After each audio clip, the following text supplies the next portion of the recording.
IPL के सबसे करीबी लीग स्टेज में कौन सी गलतियां पड़ी भारी उन 6 टीमों को जो प्लेऑफ्स तक अपना रास्ता तय नहीं कर सकी। उनका सीजन रिव्यू करने के लिए हमारे साथ जुड़ रहे हैं संजय मांजरेकर। संजय, आपके वक्त के लिए शुक्रिया। शुरुआत उस टीम से जो हम सब ने सोचा था आराम से प्लेऑफ्स में जाएगी, पर किसी तरह राजस्थान रॉयल्स ने अपना कैंपेन बॉचअप कर दिया। ये कैसे हुआ, ये क्यों हुआ? डेथ बॉलिंग एक समस्या थी। संदीप शर्मा ने थोड़ी कोशिश की। ओबेद मैकॉय को शायद अच्छी तरह से अगर बैक करते तो काम बन जाता। जॉस बटलर, संजू सैमसन का ऑफ द क्लिफ जो फॉर्म गिरा, वो एक इम्पॉर्टेंट चीज़ थी। और जो प्लेयर्स थे ध्रुव जुरैल जैसे, जिनको बनाना चाहिए था बैटिंग स्टार पर्टिकल, उनको उतने अपॉर्चुनिटीज नहीं मिले। तो जब बटलर और सैमसन जैसे खिलाड़ी ऐसे सीजन के साथ जाते हैं, does that mean you have a sense of sympathy almost कि आप ऐसे प्लेयर्स को तो कभी हटाएंगे नहीं? और फिर बटलर जो कभी डक्स नहीं स्कोर करते थे, अचानक 5 डक्स स्कोर करने लगे, तो does that balance it out? जी हाँ, देखिए ऐसा किसी के साथ भी हो सकता है, लेकिन अगर एक प्लेयर आउट ऑफ फॉर्म हो जाए तो अगर टीम हारेगी तो वो केवल एक समस्या नहीं है, कई और भी प्रॉब्लम्स है जो शायद ठीक बेहतर प्लानिंग से थोड़ा मे बी डैमेज कंट्रोल हो सकता था। और एक चीज़ जो कांस्टेंट रही थी राजस्थान रॉयल्स के साथ, वो थी उनकी रिजिडिटी उस इम्पैक्ट सब के यूजेज को लेकर। आप उनके प्लेइंग 11 देखे, रिगार्डलेस ऑफ बैटिंग फर्स्ट या बॉलिंग फर्स्ट, वो 6 बल्लेबाज और 5 गेंदबाज लेके जाते थे। ये रिजिडिटी काफ़ी भारी पड़ी। जी हाँ, शायद कुछ प्रूव करना चाह रहे थे। और राजस्थान रॉयल्स की चीज़ जो मैंने देखी है, जब बेन स्टोक्स भी उनके साथ थे, उनको ओपन कराया था, उन्होंने बटलर को नीचे भेजा। एक प्लेयर जो उनका फेवरेट प्लेयर है उसको लगातार जब चांसेस देते हैं, और जिस तरह का ओवरऑल जो ध्रुव जुरैल का को एनकरेज नहीं करना, पर्टिकल को नीचे खिलाना, ओबेद मैकॉय जिन्होंने अच्छा एक आईपीएल सीजन डेथ बॉलिंग की थी, स्लोअर बॉल से काफ़ी अच्छे लगे थे। तो ऑफ फील्ड प्लानिंग, टैक्टिक्स एक उनकी शायद कमज़ोरी हो सकती है। रॉयल चैलेंजर्स बैंगलोर के लिए ये कैंपेन की शुरुआत हुई थी with a lot of hope, जैसे हर साल होती है। पिछले 3 साल लगातार उन्होंने प्लेऑफ्स के लिए क्वालिफाई किया था, लेकिन इस साल वो लास्ट डे पर क्वालिफाई करने से चूके। उनके कैंपेन को अगर मैं 2 पंक्तियों के थ्रू इजाज़त हो तो एक ही गलती बार बार करते हैं, 2-3 के अलावा बाकी बल्लेबाजों से रनों का इंतज़ार करते हैं। जी हाँ, और इसके बारे में हम बहुत बार कह चुके। तो एक चीज़ है, रजत पाटीदार को उन्होंने बहुत मिस किया, क्योंकि जब वो होते थे टीम में तो एटलीस्ट थोड़ी सी गहराई नज़र आती थी बैटिंग लाइनअप में, और वही गलती बार बार, सेम रिजल्ट। तो again of field planning, of field tactics. और मेरा बहुत ही सिंपल सा सुझाव है, आउट ऑफ द बॉक्स, अगर समस्या नीचे है तो उनके जो दिग्गज प्लेयर है वो नीचे खेले, ओपन किसी और से कराएं। जैसे पाकिस्तान का होता था ना, मिसबा उल हक और यूनुस खान, ये सब पीछे रहकर क्राइसिस को अवॉइड करते थे। लेकिन जब क्राइसिस को अवॉइड करना है तो क्राइसिस पहले होने ना दीजिए, ऊपर टेस्ट में बैटिंग करें। तो ये चीज़ें जो है टीम को फ़ायदेमंद नहीं होती। तो उस हिसाब से अब आपके पास ऐसे कोई वाइडली ओपन मार्केट तो नहीं रहेगा पिछले सीज़न, अगले सीज़न और इस सीज़न के बीच। तो क्या विकल्प है ऐसी टीम के लिए जब आप देख रहे हैं वही कॉमन पैटर्न चलता है? हमने एक बड़ी चीज़ सीखी इस आईपीएल से कि अगर किसी यंग टैलेंट को आप बैक करो तो 90% वो आपको रिटर्न्स देगा, लेकिन बैक करना चाहिए। ये सीएसके ने करके दिखाया है, केकेआर ने करके दिखाया है रिंकू सिंह के द्वारा। तो वही करना चाहिए आरसीबी को। सिर्फ 2-3 प्लेयर्स पे फोकस ना हो, यंगस्टर्स पे ज़्यादा फोकस डाले, उनको थोड़ा ईजियर प्लेटफॉर्म दे, और ख़ुद मुश्किल जो जहाँ पर होती है, जहाँ पर प्रॉब्लम है, वहाँ पर खुद जाके बस जाए उस प्रॉब्लम में और सॉल्व करे। और उनके सीज़न का अगर हम एक ओवरऑल असेसमेंट करें तो 2 गेंदबाज जिनकी availability of form, Wanindu Hasaranga जिनका फॉर्म 2022 के कंपैरिजन में बिल्कुल गिर गया, और जॉश हेजलवुड अवेलेबल नहीं थे, तो ये फैक्टर्स बहुत हर्ट किए उन्हें। जी हाँ, और क्या होता है कि आप ज़्यादा अगर फॉरेन प्लेयर पे इन्वेस्ट करो, पूरा आपका प्लान और बहुत एक इम्पॉर्टेंट गेम चेंजर अगर फॉरेन प्लेयर हो, तो ऐसी चीज़ें हो जाती है, क्योंकि उनके बाकी कमिटमेंट्स भी होते हैं। तो कहीं ना कहीं वो अगेन प्लानिंग का मामला हो गया। वनिंदु हसरंगा का आउट ऑफ फॉर्म होना थोड़ा अनएक्सपेक्टेड था, लेकिन ऐसे प्लेयर को हर मैच खिलाना चाहिए अंत तक। उनको भी थोड़ा बाहर रखा उन्होंने। करण शर्मा एक अच्छे उपाय थे। तो जब टीम थोड़ी सी हारती है, थोड़ा प्रेशर आता है, ये जो चॉपिंग एंड चेंजिंग होता है वो शायद इन दी एंड बेनिफिट भी नहीं होता ज़्यादा। कोलकाता नाइट राइडर्स की सीज़न की शुरुआत हुई थी कुछ हैरत अंगेज विक्ट्रीज़ के साथ। रिंकू सिंह एक कॉमन थ्रेड रहे उनके सीज़न के ज़्यादातर पॉजिटिव्स में। लेकिन अगर आप ओवरऑल देखें संजय, कि आपको लगता है कि रिंकू सिंह ने ऑलमोस्ट काफ़ी खामियों को कवर अप कर दिया, क्योंकि ये टीम शायद सीज़न शुरू होने के पहले ही कुछ कॉस्टली एरर्स कर चुकी थी? जी हाँ, देखिए, लेकिन ऑन पेपर जब ऑक्शन ख़त्म हुआ और जिस तरह की उनकी टीम बनी थी, किसी ने उनको फेवरेट्स नहीं रखा था। तो कहीं ना कहीं लगता है कि शायद वो अंत तक थोड़े से कंटेंशन में थे, ये एक अच्छी बात थी। और सबसे बड़ा जो उनको झटका लग रहा है अब, और कमज़ोर जो केकेआर लग रही है, ऑन्ड्रे रसल काफ़ी हद तक फेडिंग प्लेयर लगते हैं। सुनील नारायण का इम्पैक्ट 2-3 मैचेस में आया, लेकिन वो सुनील नारायण नहीं है जो 5 साल पहले थे। और उनकी भी थोड़ी जो लॉकी फर्ग्यूसन और शार्दुल ठाकुर में जो इन्वेस्टमेंट हुई, वो थोड़ा सा हैरत अंगेज एक वो टैक्टिक थी। तो बहुत बार ऑफ फील्ड प्लानिंग आके आपको हर्ट कर जाती है। जी हाँ, 21 करोड़ के लिए प्री सीजन विंडो में शार्दुल ठाकुर, लॉकी फर्ग्यूसन को आपने कंबाइंड ट्रांसफ़र इन किया और कुल मिलाकर दोनों ने कुछ 30 ओवर डाले। सरप्राइजिंग। देखिए, शार्दुल ठाकुर एटलीस्ट थोड़ा एक दो मैचेस बैटिंग करके उन्होंने एक मैच जिताया भी उन्होंने, पार्टनरशिप रिंकू सिंह के साथ हुई थी। लेकिन लॉकी फर्ग्यूसन, अगर आपने इतनी उनमें फेथ दिखाया, इतना फेथ दिखाया, तो फिर तो बैक करना चाहिए अंत तक, अनलेस इंजरी इशू हो, क्या पता नहीं। तो ये फिर से प्लानिंग के बारे में आप सोचते कि इसके पीछे, और ये जो हम वंडर करते हैं ना कि क्या हो रहा है, वो फिर नेक्स्ट सीज़न वो उसमें कुछ बदलाव आ जाता है और फिर हमको पता चलता है हाँ जी, ये प्रॉब्लम उनको भी लग रही थी।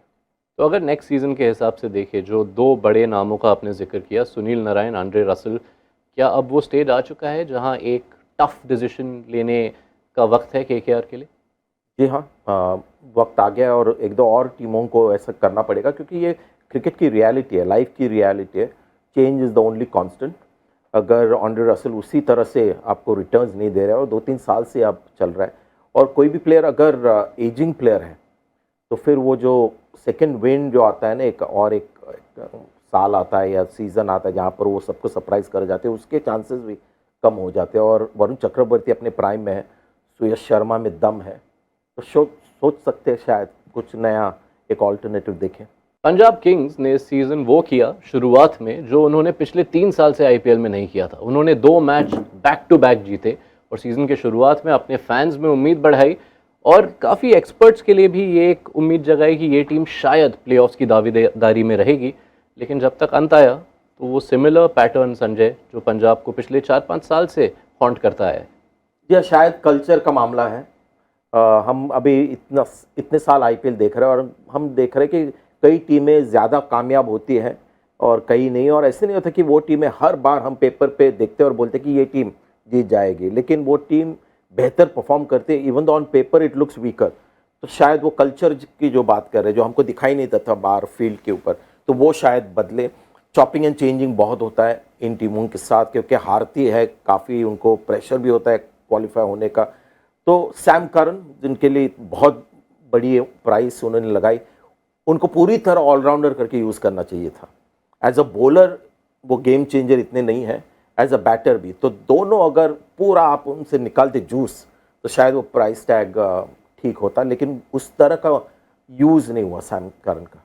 और ये क्यूरियस केस है जहाँ पे आपने अपने डोमेस्टिक प्लेयर्स को काफ़ी बैक किया, कंसिस्टेंटली खेले जो उनके 3-4 अनकैप्ड प्लेयर्स थे, लेकिन ओवरसीज़ कंटिजेंट में वो अंत तक कभी सेटल नहीं कर पाए। कभी सिकंदर रज़ा हैं, बाहर हैं, रबाडा के साथ अलग ही कहानी चल रही थी।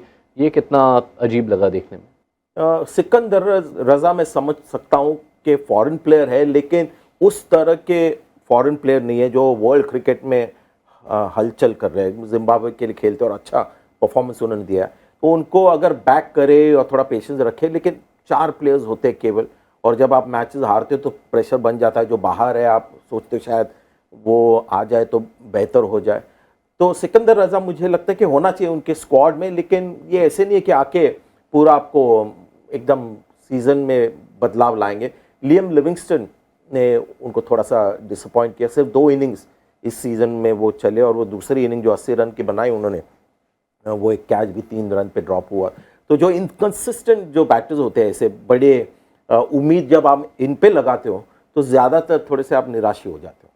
अर्शदीप सिंह के परफॉर्मेंसेस, उन्होंने सीज़न की शुरुआत बेहतरीन तरीके से की थी, लेकिन सेकंड हाफ में अपने यूजुअल फेज़ में भी उतने डेथ ओवर्स में उतना प्रभाव नहीं डाला, वो कहीं ना कहीं आपको काफ़ी कॉस्टली पड़ा पंजाब को? अर्शदीप जो अब तक आईपीएल में हमने देखा वो अर्शदीप सिंह अभी नहीं है, क्योंकि बीच में एक उनका सफ़र इंटरनेशनल क्रिकेट में ऑल ओवर द वर्ल्ड गए, वो अलग अलग कंडीशंस में गेंदबाजी की, बैटिंग ऑपोजिशन भी इंटरनेशनल क्रिकेट में थोड़ा और स्ट्रांग होता है, तो कहीं ना कहीं वहाँ का प्रेशर और वो एक्सपीरियंस जो उनको मिला वो उनके आईपीएल बॉलिंग में इस साल देखने को मिला। मेरा जो ऑब्जर्वेशन था एक दो मैचेस में जो मैंने देखा, बहुत ज़्यादा variations, ball number 1 to ball number 6 जो ओवर में हर बॉल बिल्कुल अलग अलग वो कर रहे थे। ऐसे अर्शदीप पहले नहीं थे जब आईपीएल खेलते थे, बहुत सिंपल सी उनकी रणनीति थी। लेकिन ये होता है, युवा खिलाड़ी है, सालों साल अगर आप अच्छा खेलते रहते हो तो एक साल तो ऐसे आता है, लेकिन उम्मीद है कि शायद उसमें सुधार आ जाए। इन सारे फैक्टर्स के बावजूद ये टीम अपना कैंपेन एंड करती है with away wins at Chennai super kings, at Mumbai Indians. Chepauk और वानखेड़े जहाँ टीम स्ट्रगल करते हैं वहाँ ये टीम जीती। इसके साथ में आप जब जोड़ें जो प्रॉमिसिंग अनकैप्ड प्लेयर्स दिखे हैं अमंग द टीम्स जो क्वालिफाई नहीं किए, आपको लगता है इस टीम के पास सबसे सॉलिड फाउंडेशन है फॉर नेक्स्ट ईयर? जी हाँ, अगर आप देखें तो जितेश शर्मा जिस तरह से उन्होंने परफॉर्मेंस दी है, तो ऐसे 2-3 और प्लेयर्स हैं।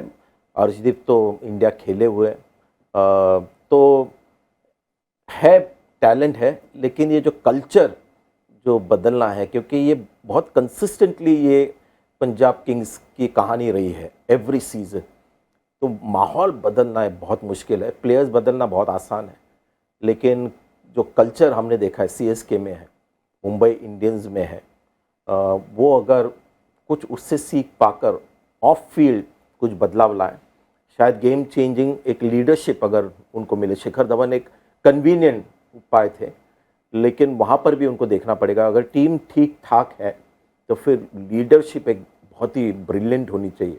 T20 में बहुत फ़र्क पड़ता है उससे। सीज़न शुरू होने से पहले ही दिल्ली कैपिटल्स के लिए ये सीज़न काफ़ी लंबा सीज़न लग रहा था, और जब वो फील्ड पर आए तो वो सीज़न और लंबा हो गया, उनके डिसीजंस और मुश्किल हो गए।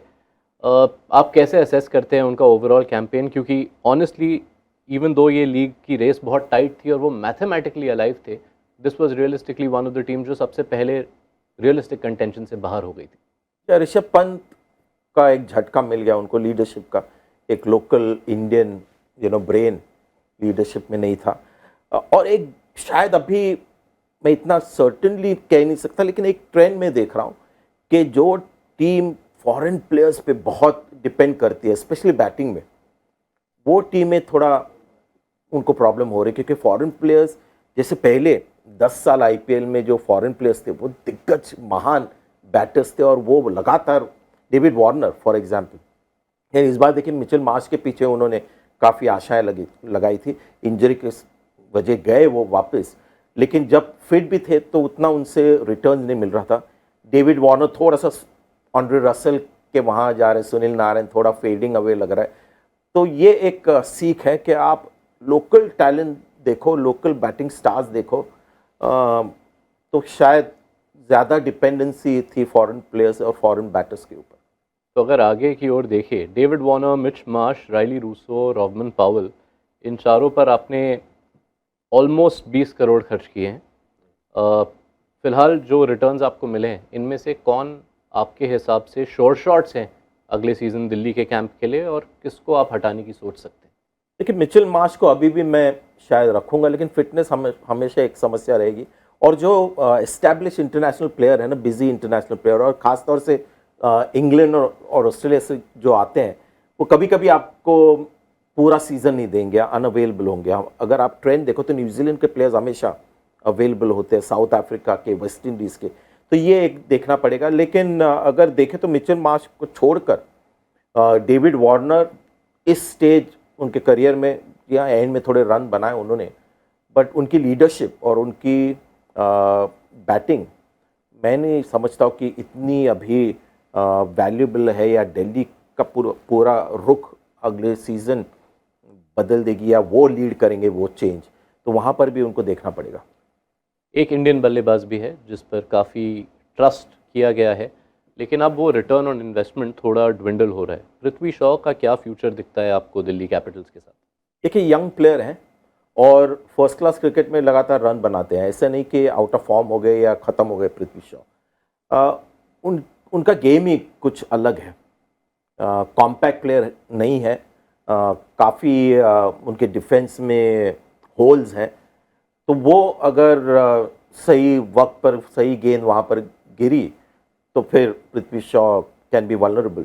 पर अभी भी मैं बैक करना चाहूँगा उनको, लेकिन और उनके साथ प्लेयर्स होने चाहिए। अगर आप सोचेंगे कि पृथ्वी शॉ आपका मेन प्लेयर है तो फिर काम नहीं बनेगा, क्योंकि ये थोड़े से हिट एंड मिस जैसे खिलाड़ी है। लेकिन अगर ये 50 रन बनाते हैं तो इतना आसान काम कर जाते हैं बाकी बल्लेबाजों के लिए, तो उनको he has to be one of the 5, he can't be the one, जैसे बटलर है राजस्थान रॉयल्स के लिए। लगातार तीसरे सीजन सनराइजर्स हैदराबाद प्लेऑफ्स तक नहीं पहुंच पाए। इन 3 सालों में से 2 बार वो टेबल के बॉटम पर रहे हैं। संजय, सनराइजर्स के साथ सरप्राइजिंग एस्पेक्ट ये है कि जब सीज़न की शुरुआत हुई थी उन्होंने एक मैनेजमेंट ओवरहॉल किया था और ऑक्शन के बाद लग रहा था कि ये टीम काफ़ी स्मार्टली बिल्ट है। तो फिर क्या गलत हुआ? अभी इन हाइंडसाइट लग रहा है कि एरन मार्करम एज अ लीडर ऐसे नहीं लगा कि उनको देख के यार ये काम कहीं और लेके जाएंगे उनकी टीम को। डेविड वार्नर इन इस प्राइम जब कप्तानी करते थे लगता था कि इनमें वो क्षमता है कि बाकी को इंस्पायर करे, लेके जाए उस तरह से लड़के। तो अगर सब अच्छा खेल रहे तो मार्करम मैनेज कर सकते हैं। तो वो एक थोड़ा सा जो एक्सपेक्टेड था उतना हुआ नहीं। और दूसरा कि हैरी ब्रुक एक बहुत उनके एक बड़े प्लेयर थे, लेकिन एक दूसरी सीख जो हमने पाई है कि इंग्लिश यंग बैटर्स जो होते हैं जो इंटरनेशनल क्रिकेट में करिश्मा करते हैं, बहुत अच्छी परफॉर्मेंस देते हैं, आईपीएल में जो आईपीएल का प्रेशर है, इंडियन क्राउड, इंडियन पिचेस, उस माहौल में कैसे परफॉर्म करेंगे। तो शायद बहुत ज़्यादा यंग और बहुत जल्दी आईपीएल में आए, ये शायद 2-3 साल के बाद आपको हाई रिटर्न्स दे। तो वो इस साल ड्रॉप भी हुए 100 करने के बाद, तो वो वहाँ पर चला नहीं, लेकिन पॉजिटिव भी है क्लासन की तरह। ब्रुक और कई और बल्लेबाजों के साथ ड्यू फील कहीं ना कहीं जिस तरह से थिंक टैंक शफल करती रही वो भी भारी पड़ा, क्योंकि हैरी ब्रुक पहले ओपन कर रहे थे, सेंचुरी बनाया, फिर नीचे आए, अभिषेक शर्मा कभी ऊपर कभी नीचे, मयंक अग्रवाल तक को एक मैच में 5 नंबर पर भेजा गया। तो ये सब उन बल्लेबाजों के लिए भी हेल्पफुल तो नहीं रहा होगा। ये थोड़ा पैनिक मोड वाला सिचुएशन है जब आप हारते जाते हो। जो पहला मैच खेले वो 70 रन से हारे सीज़न का, और वहाँ से जो डाउनहिल गए तो उसके बाद फिर जो नहीं चलता वो कुछ ट्राई करते रहते एक्सपेरिमेंट।